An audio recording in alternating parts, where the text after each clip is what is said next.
आज का जो हमारा टॉपिक है वो है हमारा माइक्रोस्कोपी। माइक्रोस्कोप कह सकते हैं। तो माइक्रोस्कोप इसकी हम क्या करेंगे, आज इंट्रोडक्शन करेंगे पहले सीरीज में, फिर जैसे हम पहले कंटिन्यू करते थे कि सीरीज वाइज इस टॉपिक को कंप्लीट करेंगे। तो वीडियो स्टार्ट करने से पहले मैं बताना चाहती हूँ मेरा नाम प्राची है और मैं आप सबका अपने चैनल रिवीजन तरीका में स्वागत करती हूँ। सबसे पहले बात करते हैं माइक्रोस्कोप या माइक्रोस्कोपी होता क्या है, इसका क्या प्रिंसिपल है, क्या इंट्रोडक्शन है, तो इसकी हेल्प से हम क्या कर सकते हैं।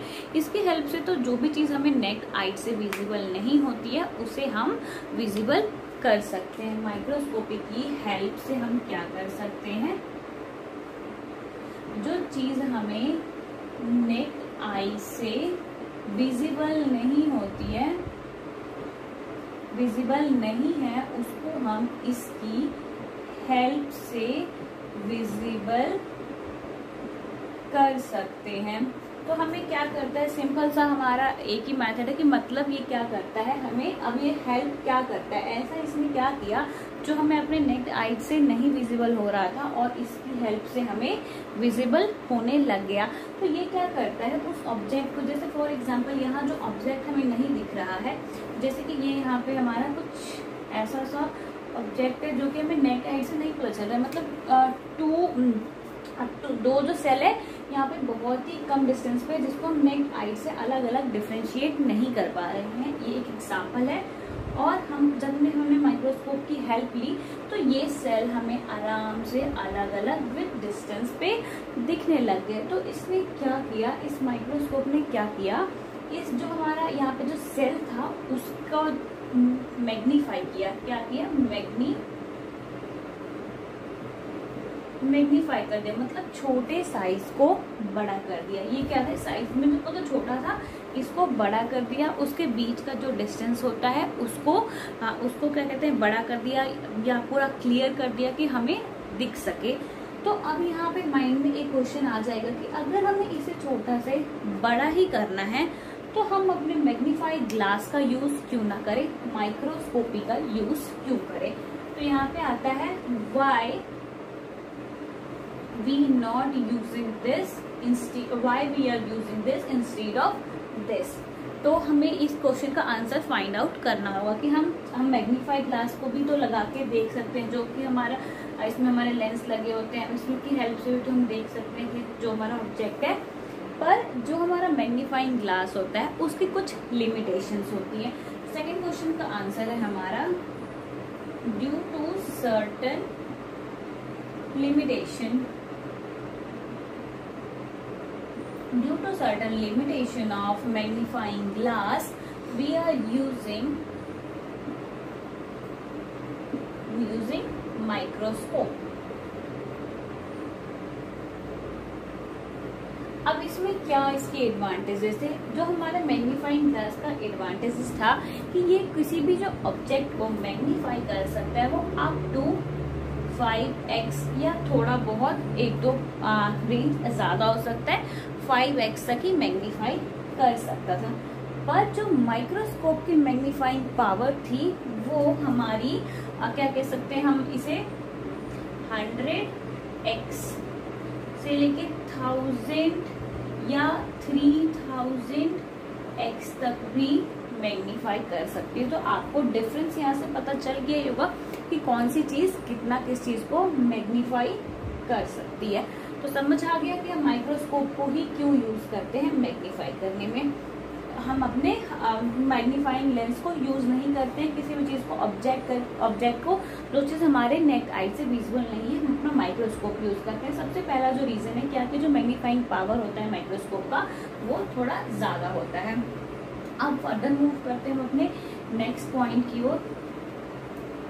अब नेक्स्ट पॉइंट में क्या होता है, जैसे कि अब हमें ये भी क्वेश्चन आएगा क्या कि जो हमने मैग्नीफाई किया है, जैसे कि एक एग्जांपल की हम समझ आ सकते हैं, तो डे टू डे लाइफ में अगर हम कोई भी अपने फोन में फोटो खींचते हैं उसको अगर हम जूम इन करते हैं तो जिस भी कैमरा की जैसी क्वालिटी होती है उसके अकॉर्डिंग हमें फोटो की क्लियरिटी दिखती है। मेरा मतलब कहने का ये है कि जैसे अगर हम जूम करते हैं, जैसे हमने फोटो खींची किसी भी चीज की, जैसे हमने फेस की फोटो ले ली, तो दूर से अगर यहाँ पे कोई भी होल्स या कोई भी पोर्स वगैरह होंगे तो वो कई बार विजिबल नहीं हो पाते हैं। जैसे कि उसको हम जूम इन करते हैं तो हमें दिखता है। फिर उसमें क्या डिपेंड करता है, जैसी कैमरा की क्वालिटी होगी उस तरह से हमें उस चीज की क्वालिटी दिख पाएगी। जैसे अगर हमने फेस की फोटो ली है तो हम फेस की क्वालिटी को बेटर नाप पाएंगे, बेटर जान पाएंगे।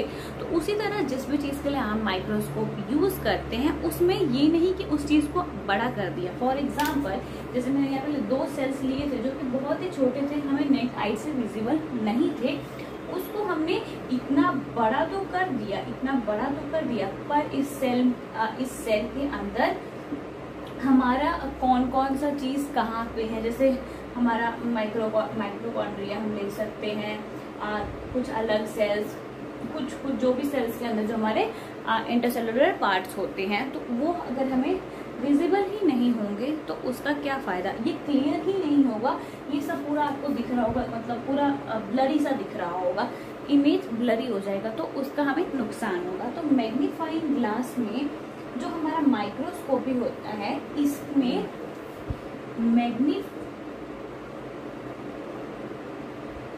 मैग्नीफाइंग पावर के साथ इसके पास रेजोल्यूशन पावर होना भी बहुत ही जरूरी है। दोनों कंपोनेंट को मिलके ही हमारा जो है माइक्रोस्कोप या माइक्रोस्कोपी तैयार होता है कि किसी भी चीज को बड़ा तो करेंगे साइज में, उसके साथ साथ उसे क्लियर भी दिखाएंगे कि मतलब इस सेल के अंदर क्या है, या कोई माइटोकॉन्ड्रिया को देख रहे हैं तो उसके अंदर क्या है, या कोई प्लांट सेल्स को, किसी भी सेल्स को अगर हम एनालाइज कर रहे हैं तो वो कैसी है, वो चीज की क्लियरिटी यहाँ पे होनी चाहिए। तो अब बात आती है कि माइक्रोस्कोप को हम किस किस चीज के लिए यूज कर सकते हैं, क्या क्या चीज होती है जो कि हम माइक्रोस्कोप के अंदर विजिबल कर सकते हैं। Bacteria, protozoa, cellular debris, unicellular organism, mitochondria मैंने बता दिया, इन सबको हम क्या कर सकते हैं माइक्रोस्कोप के अंदर इनके साइज को देख सकते हैं। तो अब बात आती है हमारे ह्यूमन आई की। क्या हमारा ह्यूमन आई किसी भी चीज को डिफ्रेंशिएट नहीं कर पाता? अगर हम किसी भी दूर की चीज को देख रहे होते हैं तो दूर की चीज को देखने के बाद हम देख तो पाते हैं कि वो 2 चीजें हैं। एक चीज है मतलब बहुत लोग होते हैं कि बहुत दूर तक देख सकते हैं और बता सकते हैं कि 2 चीजें एक चीज है। बहुत लोग हैं दूर तक उन्हें दिखता तो है पर वो ब्लर दिखता है। तो क्या होता है, सबकी आई की कैपेबिलिटी जो पावर होती है थोड़ी अलग अलग होती है, मतलब रेजोल्यूशन पावर। हमारे आई में भी रेजोल्यूशन पावर होती है, हम भी चीजों को डिफ्रेंशिएट कर सकते हैं, पर जो माइक्रोस्कोप की पावर होती है वो हमारे आई से इतनी ज्यादा होनी चाहिए कि जो चीज हम अपने आई से नहीं देख पाते, तभी बोला जाता है कि नेक्ड आई से जो चीज हम नहीं देख पाते हैं वो हम अपने माइक्रोस्कोप के लेंस से देख सकते हैं। इसका मतलब एक पॉइंट और जो नोट करने वाला है वो ये है कि जो हमारा मैग्नीफाइंग है रेजोल्यूशन है हमारा माइक्रोस्कोप का, वो ग्रेटर होना चाहिए हमारा आई का, जो रेजोल्यूशन पावर है आई का। आई से बहुत ही ज्यादा पावर होना चाहिए माइक्रोस्कोप का। अगर हमारा आई ही उस चीज को डिफरेंशिएट कर सकता तो हमें माइक्रोस्कोप की जरूरत ही नहीं पड़ती। ये सब पॉइंट लग रहा होगा कि उतना इम्पोर्टेंट नहीं है, पर बेसिक चीजें बहुत इंपॉर्टेंट होती है। जैसे कि आप कोई भी एग्जाम, मेनली अगर आप CSI एग्जाम देने जा रहे हो तो उन सब में भी इन सब क्वेश्चन ज्यादा आने के चांसेस बढ़ जाते हैं। वो मेनली ये तो नहीं पूछेंगे कि इसको मैग्नीफाइंग पावर ज्यादा होना चाहिए, वो ये पूछेंगे कि हमारा जो इक्वेशंस होती है उसमें वो ट्रिकी क्वेश्चंस कर देते हैं। तो इसके बाद हमने रेजोल्यूशन को भी देख ली, रेजोल्यूशन भी हम इम्प्रूवमेंट करनी होती है। उसके बाद हम रेजोल्यूशन में क्या इम्प्रूव करते हैं उसको हम डायग्राम की हेल्प से समझेंगे। जैसे फॉर एग्जाम्पल रेजोल्यूशन करता क्या है, जो 2 पॉइंट है हमारा उसके बीच को वो सेपरेट करके दिखाता है। सेपरेट करके दिखाता है हमारे 2 पॉइंट्स को, जो हमारा रेजोल्यूशन का फंक्शन है। ठीक है, तो हो सकता है कि ऐसे तो दिख जाए। उसके बाद आता है हमारे पास एक पॉइंट ये जो इमेज है वो भी कुछ लोगों को अपने नेक्ड आई से विजिबल हो जाएगी, बट कुछ लोगों को नहीं हो पाएगी। इसके बाद हम फर्दर मूव करते हैं, तो फर्दर ये थोड़ा इस तरह से हो सकता है ये भी इमेज उन्हें दिख जाए। उसके बाद फिर से हम फर्दर मूव करेंगे, फिर से हम फर्दर मूव करेंगे। जब ये दोनों कुछ एक साथ ऐसा होगा, जब हम अपने लेफ्ट से राइट की ओर मूव करेंगे तो जो इमेज हो जाती है वो और ज़्यादा स्मॉल हो जा रही है, ब्लर हो जा रही है, जिसको अपने नेक्ड आई से विजिबल नहीं कर सकते हैं। तो उस चीज़ के लिए हम क्या यूज़ करते हैं, अपना माइक्रोस्कोपी। तो ये सब थी हमारी माइक्रोस्कोपी का जो भी हम बेसिक इंट्रोडक्शन। अब हम बात करेंगे इक्वेशन के अकॉर्डिंग, जो भी इक्वेशन के अकॉर्डिंग कैसे अपने मैग्नीफाइंग ग्लास जो है हमारा कंपाउंड माइक्रोस्कोप या ब्राइट फील्ड माइक्रोस्कोप हम कह सकते हैं, उसको हम यूज़ कैसे करते हैं। तो सबसे पहले हमारा बात आता है, जब भी हम माइक्रोस्कोप की बात करते हैं, तो माइक्रोस्कोप की बात करने के बाद तो हमारा एक वर्ड आता है D, small D. Small D क्या होता है, डिस्टेंस। ये हमारा डिस्टेंस बताता है। डिस्टेंस किस चीज का, जो तुम्हारा टू सेलुलर ऑर्गेनिज्म या टू कुछ भी जो हमारा ऑब्जेक्ट होगा उसके बीच का डिस्टेंस। अब डिस्टेंस बताता है ये किसके इक्वल टू होता है, हमारा लैम्डा। ये है हमारा लैम्डा बोलते हैं इसे, जो कि हमारा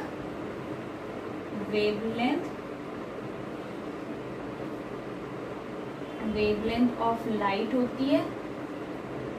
उसके बाद आता है हमारा नीचे न्यूमेरिकल अपर्चर।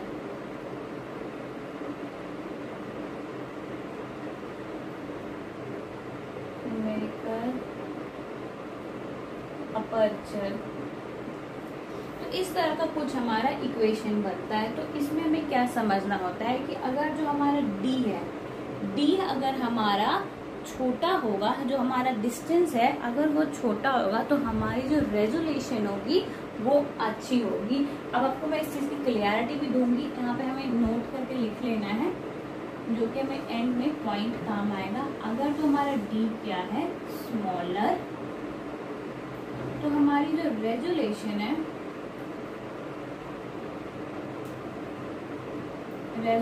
है, वो क्या हो जाएगी, मोर। अगर हमारा d छोटा है तो हमारा रेजोल्यूशन क्या हो जाएगा, ज्यादा। अब कैसे होता है ये, जो आपको देखना है कि क्या क्या चीजें क्या होती है। डिस्टेंस हम समझ लिया, वेवलेंथ ऑफ लाइट भी हमने समझ ली। अब हमारा आता है न्यूमेरिकल अपर्चर। न्यूमेरिकल अपर्चर होता है तो जब हमारा जो माइक्रोस्कोप है, मैं उम्मीद करती हूँ आप सबने देख ही रखा होगा। माइक्रोस्कोप में ये होती है हमारी स्टेज के ऊपर होता है हमारा ग्लास स्लाइड, उस पर कुछ ऑब्जेक्ट है, उस पर कवर स्लिप लगी होती है। उसके बाद होता है यहाँ पे हमारा ऑब्जेक्ट लेंस होता है, नीचे हमारा होता है कंडेंसर, उसके बाद हमारी मिरर वगैरह, और यहाँ से क्या होता है, लाइट आ रहा होता है। ये बहुत ही रफ डायग्राम है, पर मैं थोड़ा समझाने के लिए आपको बता रही हूँ।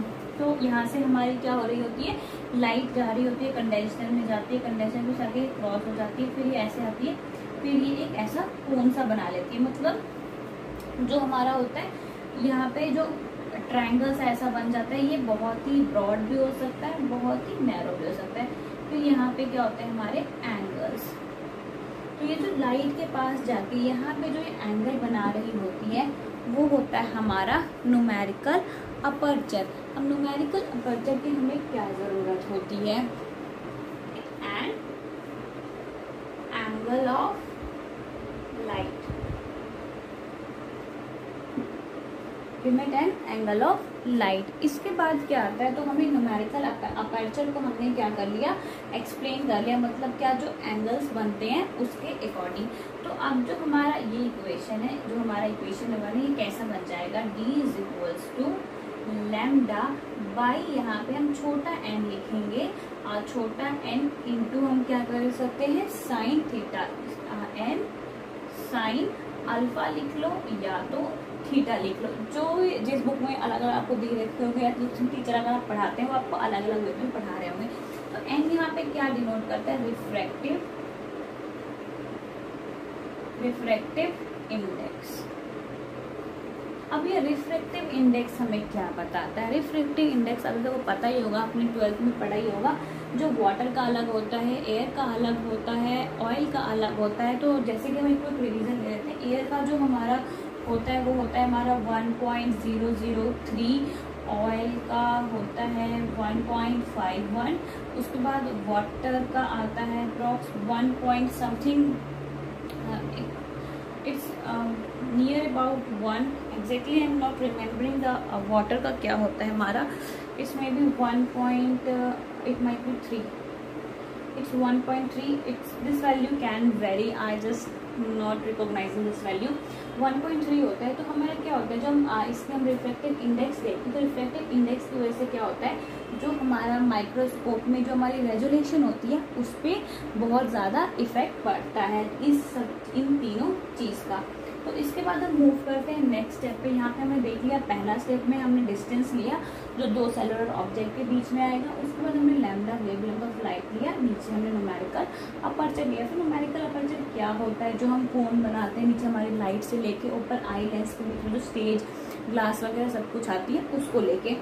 उसके बाद हमने देखा क्या कि जितना हमारा रिफ्रैक्टिव इंडेक्स ज़्यादा होगा हमारा डी का वैल्यू ज़्यादा होगा। ये लॉजिक यहाँ पे मैं आपको समझाती हूँ, जितना ज़्यादा हमारा ये चीज़ ज़्यादा होगा उतना ही कम हमारा डी होगा। If N is more than D will is more. अगर हमारा एन छोटा और डी स्मॉल होगा तो हमारी क्या होगी, रेजोल्यूशन बेटर होगी। हमें मैग्नीफाई के साथ साथ हमें क्या चाहिए, रेजोल्यूशन भी। आपने ये चीज़ तो ज़रूरी पढ़ा होगा, डायरेक्टली प्रोपोर्शनल और इन्वर्सली प्रोपोर्शनल। तो उस चीज़ का हमें क्विक रिवीजन लेंगे। जैसे फॉर एग्जांपल ए अगर बी के डायरेक्टली प्रोपोर्शन है तो इसका क्या रिलेशन होता है, इसका ये रिलेशन होता है कि अगर ए की वैल्यू बढ़ती है तो उसके साथ के साथ बी की भी वैल्यू बढ़ेगी। मतलब यहाँ पे ए को 2 रुपीज़ मिलते हैं तो उसके साथ साथ बी को भी 2 रुपीज़ मिलेंगे ही मिलेंगे। और अगर ये रिलेशन यहाँ पे इन्वर्सली प्रोपोर्शनल होगा, इन्वर्सली प्रोपोर्शनल का मतलब कि अगर ये वैल्यू जितनी बढ़ेगी ये वैल्यू उतनी ही ज़्यादा घटेगी, ये जितनी ज़्यादा घटेगी ये उतनी ज़्यादा बढ़ेगी। तो मैंने बस यहाँ पे आपको कुछ रिवीजन के लिए बताया, डायरेक्टली प्रोपोर्शनल और इन्वर्सली प्रोपोर्शनल। तो यहाँ पे वही होगा, ये जो रिलेशन है यहाँ पे इन्वर्सली प्रोपोर्शन है। अगर जितना ज़्यादा हमारा ये रिफ्रैक्टिव इंडेक्स बढ़ेगा उतना ही ज़्यादा डी घटेगा। तो हमें डी क्या चाहिए, स्मॉल चाहिए, ताकि जो हमारी रेजोल्यूशन है वो बेटर आए। तो अब हमारी जो रिफ्रैक्टिव इंडेक्स है एयर की, ऑयल की, वाटर की, इन सब में से सबसे ज़्यादा जो रिफ्रैक्टिव इंडेक्स है वो किसका है, ऑयल का, जो कि 1.51। और जो नॉर्मली हम लैब में स्टूडेंट डेज में जो हम करते हैं वो हम क्या करते हैं, एयर के बीच में करते हैं। आपको याद होगा जैसे कि जो हमारा ये स्टेज होता है माइक्रोस्कोप का, नीचे कंडेंसर कह लो, डायफ्राग्राम कह लो, उस पर मिरर वगैरह लगा होता है, लाइट आ रही होती है। मैं यहाँ से सिर्फ लाइट रेज आपको दिखा रही हूँ, क्रॉस हो जाती है। यहाँ पे हमारी स्लाइड रखी हुई है, इसके ऊपर ऑब्वियसली कवर स्लिप लगा हुआ है। तो ये लाइट हमारी कुछ इस तरह से जाती है और ये हमारी ऑब्जेक्ट लेंस में, और पहुँचने में भी इस तरह से जाती है। मेरी डायग्राम थोड़ी सी खराब है, ऑब्जेक्ट लेंस में पहुँच जाती है। तो पर ऑब्जेक्ट लेंस का टिप और जो हमारा स्टेज पे रखा हुआ ग्लास लाइट, इसके बीच में यहाँ पे क्या होती है, सिर्फ एयर होता है। तो एयर का रिफ्रैक्टिव इंडेक्स कितना है, 1.3 होता है। तो मतलब इससे हमें उतनी अच्छी रेजोल्यूशन नहीं मिल पाती है। तो हम क्या करते हैं, अगर हम इस कवर स्लिप के ऊपर अगर हम अपना ऑयल को प्लेस करते हैं, ऑयल और जो ये टिप होती है ऑब्जेक्ट लेंस की उसको टच कर जाते हैं, तो जो रेजोल्यूशन होती है वो बहुत ज़्यादा बेटर आती है हमारी। तो हमारा सेकंड स्टेप था, हमने देख लिया एन साइन थीटा। उसके बाद हम जो हमारा जो वेवलेंथ ऑफ लाइट है उसको हम एक कांस्टेंट से मल्टीप्लाई करते हैं, जो कि हमारा 0.61 है, और नीचे आएगा हमारा एन साइन अल्फा कह लो या थीटा कह लो। तो ये एक हमारा फॉर्मूला निकल के आता है जिसकी हेल्प से हम अपना रेजोल्यूशन मैग्नीफाई को कैलकुलेट कर पाते हैं। इसके बाद आपको एग्जाम्स में क्वेश्चन आएंगे कि मतलब क्या गोल होता है हमारा, ये सब करने का क्या मतलब होता है। इसके बाद जो क्वेश्चन आएगा हमारा वो क्वेश्चन आपका पूछा जाएगा कि मतलब किस चीज़ को हम बढ़ाएंगे तो हमारा क्या चीज़ इंक्रीज होगा, क्या चीज़ डिक्रीज होगा। तो सबसे पहला आएगा कि अगर तो हमारा जो लैम्डा है, हम अपना पहले एक तरफ फॉर्मूला लिख लेते हैं कि हमें फॉर्मूले में कोई दिक्कत ना हो। d इज इक्वल्स टू हमारा आता है 0.61 इंटू एन साइन थीटा कह लो या अल्फा कह लो। तो अब आपको आएगा केस नंबर 1। अगर तो हमारा लैम्डा क्या है, ज़्यादा है, तो d क्या होगा, केस नंबर 1 है। केस नंबर 2 है हमारा, जो मैंने लिख रखा है, अगर तो हमारा लैम्डा जो है स्मॉल है।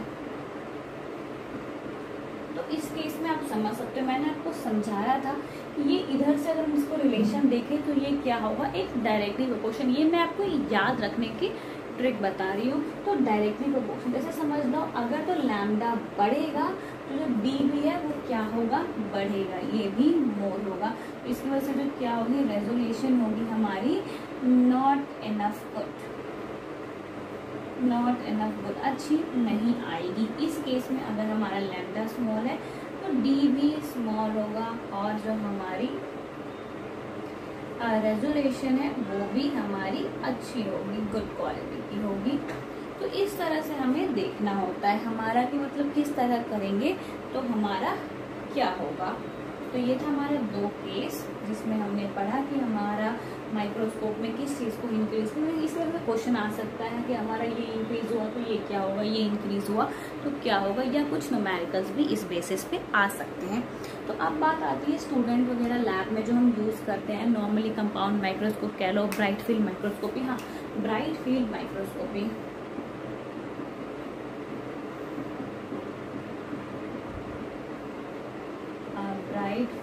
ब्राइट फील्ड माइक्रोस्कोपी में क्या होता है, हमारे पास अलग अलग तरह के माइक्रोस्कोपी होते हैं। Bright field microscopy, dark field, phase contrast microscopy, electron microscopy, अलग अलग टाइप के माइक्रोस्कोपी होते हैं। पर हम जो ब्राइट फील्ड माइक्रोस्कोपी जो कि हम नॉर्मल माइक्रोस्कोप कहते हैं, इसको हम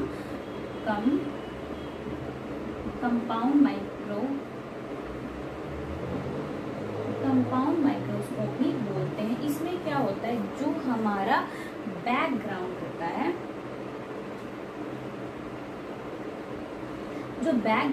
वो बहुत ही ज्यादा ब्राइट होता है और जो ऑब्जेक्ट जिस चीज को हम फोकस कर रहे होते हैं वो बहुत ही ज्यादा डार्क होती है। तो समझ आ गया, bright field microscopy, compound microscopy एक ही चीज का नाम है।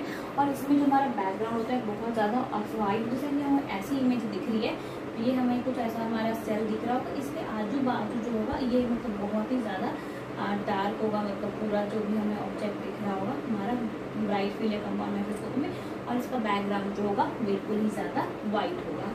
तो अब जो ब्राइट फील्ड माइक्रोस्कोपी और कंपाउंड माइक्रोस्कोपी होती है, तो अगर इसमें हमें कुछ अच्छी रेजोल्यूशन वगैरह चाहिए होती है तो हमें ऑयल वाली जो रिफ्लेक्टिव इंडेक्स मीडिया है उसे हमें यूज़ करना चाहिए, क्योंकि उसकी जो रिफ्लेक्टिव इंडेक्स विस्कोसिटी कह सकते हैं वो 1.51 होती है, सबसे ज़्यादा होती है। उससे हमें बहुत अच्छा रिजल्ट मिल सकता है। उसके बाद आता है हमारा कि जो टोटल मैग्नीफिकेशन, इससे हमें कितना मिलता होगा। अब हम कैलकुलेट करेंगे टोटल मैग्नीफिकेशन। तो इसमें 2 लेंस होते हैं हमारे, एक आई लेंस या हम इसे ओकुलर लेंस भी कहते हैं, ओकुलर लेंस भी कह सकते हैं। उसके बाद आता है हमारा एक ऑब्जेक्टिव लेंस,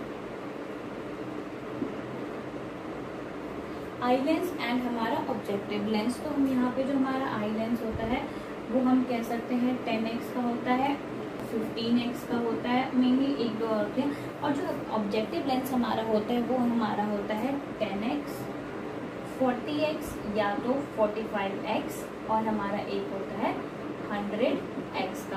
तो इसकी टोटल मैग्नीफिकेशन निकालने के लिए हमें इन दोनों को जो क्या होता है मल्टीप्लाई करना होता है। अगर हम मिनिमम करें तो मिनिमम हमारा जो होगा, कुछ भी चीज़ को अगर मैग्नीफाई करेगा हमारा माइक्रोस्कोप तो 100x देगा। अगर हम मैक्सिमम देखें तो हमें क्या देगा, 1000x। इससे ज़्यादा वाली भी होती है हमारे पास। यहाँ पे अगर हम फिर से देखें, इसके साथ देखें, हमारे पास 1500x तक का आता है। और अगर हम इसे करें तो हमारा 600x या यहाँ पे 400x जो लेके 600x जो होता है हमारा, ये मोर प्रेफरेबल होता है। क्योंकि इसमें जो चीजें होती है हमें इजीली दिख जाती है। तो ये हमारा मैग्निफिकेशन है कि हम कितना से कितना मैग्नीफाई कर सकते हैं। तो हम 100x से लेके 1500x तक किसी भी चीज को मैग्नीफाई कर सकते हैं। तो पर जो स्टूडेंट वगैरह होते हैं उनको बेटर अगर क्लियर क्वालिटी की इमेज चाहिए होती है तो कंपाउंड माइक्रोस्कोपी उतना प्रेफर नहीं किया जाता है जितना इसके नेक्स्ट सीरीज जो हम पढ़ेंगे, dark field microscopy, electron microscopy, face contrast microscopy, उन सबको प्रेफर किया जाता है। अगर तो इलेक्ट्रोमैग्नेटिक स्पेक्ट्रम में मूव करें तो जितना भी हम कह सकते हैं लॉन्गर वेवलेंथ का हम लेते हैं उतना ही ज़्यादा हमारे लिए बेटर होता है एज कम्पेयर टू जितना भी हम शॉर्टर वेवलेंथ की शॉर्टर वेवलेंथ के जो हमारे स्पेक्ट्रम होते हैं उसे हम यूज़ करते हैं। तो आज के लिए बस इतना ही। अगर तो आपको वीडियो अच्छी लगी है तो हमारे वीडियो को लाइक करें, शेयर करें, हमारे चैनल को सब्सक्राइब करके रखें ताकि इसी तरह की वीडियोस आपको मिलती रहे, और इस सीरीज़ को फॉलो ज़रूर करें। इससे पहले भी हमने कई सीरीज़ को डिस्कस कर रखा है, जैसे कि हमारे ऑटो इम्यूनिटी और प्लांट बायोलॉजी की कुछ टोटल क्वालिटी मैनेजमेंट की। अगर तो आपने नहीं देखी है तो आप हमारे प्ले लिस्ट में भी चेक कर सकते हैं, ऊपर आई बटन में भी आपको मिल जाएगी। तो नेक्स्ट वीडियो में मिलते हैं, तब तक के लिए थैंक यू, टाटा, बाय।